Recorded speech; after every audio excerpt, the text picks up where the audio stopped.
Halo semuanya, apa kabarnya? Semoga teman-teman semua di dalam keadaan sehat. Pada video kali ini saya kembali mau mengajak teman-teman menyaksikan komentator sepak bola Malaysia yang kali ini ya teman-teman tidak hanya menyoroti peran Sintayong atau orang pemain-pemain di lapangan, tapi juga Erick Thohir yang mendapatkan sorotan cukup besar. Pengamat sepak bola Malaysia ini kagum dengan sepak terjang Erick Thohir ya. Kita memang salut lah dengan Pak Erick Thohir karena Erick Thohir ini dianggap punya konektivitas dan memang sebelumnya punya pengalaman kan mengelola Inter Milan gitu teman-teman. Jadi di sini kagum gitu para pengamat Malaysia ini ya teman-teman. Sampai-sampai nggak mau membicarakan sepak bola Malaysia gitu. Jadi mau bahas timnas aja gitu. Jadi wah ini sangat keren ya teman-teman komentar-komentar dari pengamat Malaysia ini teman-teman. Nah, bagaimana videonya? Coba kita simak dulu bareng-bareng. Kalau kita tidak berbicara tentang Shin Tae-yong, dalam ketika Indonesia sedang meniti sebuah perjalanan yang luar biasa, dia kata ni, Erick Thohir sebagai ketua umum PSSI sudah pun melakukan rundingan dengan Shin Tae-yong yang menyaksikan beliau akan kekal sebagai ketua jurulatih pasukan timnas Indonesia sehingga tahun 2027. Dan sekiranya itu terjadi, beliau akan menjadi pelatih timnas terlama yang memegang jawatan tersebut. Cuba hang tengok Indonesia dikala Shin Tae-yong mula-mula mengambil daripada Scott McManamy kalau tak silap aku sebelum tu. Anda masih ingat dengan nama tersebut? Dan bandingkan dengan Indonesia sekarang. Jauh. Semalam aku dah tengok satu diskusi di kabel televisyen Indonesia lah. Ada beberapa panel. Entah apa yang mereka cakapkan, mereka bincangkan. Ada yang pro dengan keputusan tersebut, ada yang kontra dengan keputusan tersebut lah. Yang pro dengan keputusan memperpanjang kontrak Shin Tae-yong ni cakap, oh, this is the perfect situation for us kan.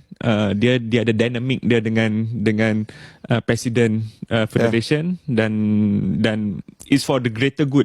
Sekarang ni sangat positif. The public notion is positive, result is positive. You can see the work of Shin Tae-yong. Ada juga yang cakap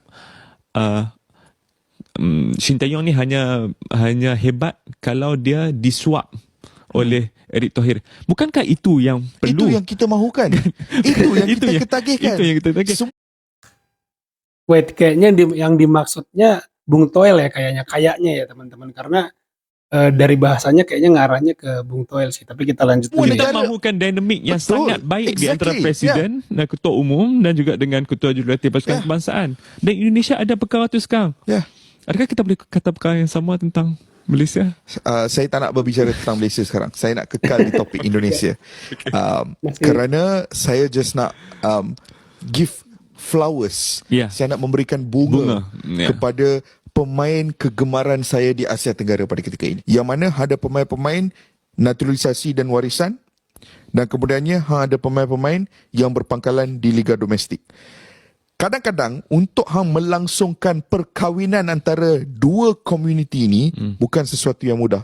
Tapi kalau hang ada pemain tempatan, pemain yang lahir membesar dengan budaya Indonesia melalui sistem bola sepak di Indonesia yang kemudiannya sedang beraksi di Eropah, dia akan menjadi jambatan di antara dua. Dan nampak sangat drastik juga dia punya peningkatan. Pandangan coach terhadap bola sepak di Indonesia sekarang? Bola sepak di Indonesia sekarang sangat berubah kerana Erick Thohir. Erick Thohir adalah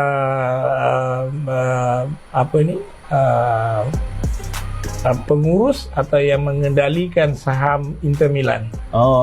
Jadi beliau punya networking di seluruh dunia cukup bagus. Dan cara beliau bekerja ini akan sangat teruji lah bila mengendali PSSI dengan mengendali Inter Milan adalah dua hal yang berbeza. Community dalam PSSI bisa boleh bekerja sama dengan dia lah. Ada Ratu Tisha juga. Ratu Tisha dan Erick Thohir ini akan membuat perubahan yang besar. Ya itu teman-teman komentator dari pengamat Malaysia yang malas membicarakan negaranya ya teman-teman.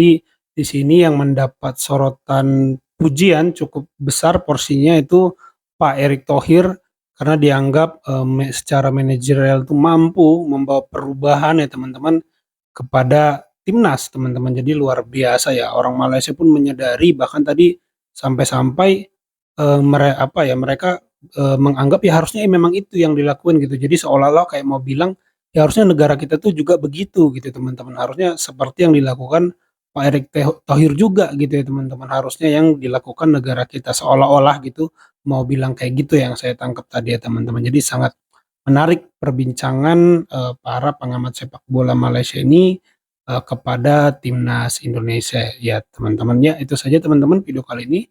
Terima kasih yang sudah menyimak sampai selesai. Sampai jumpa di video saya selanjutnya.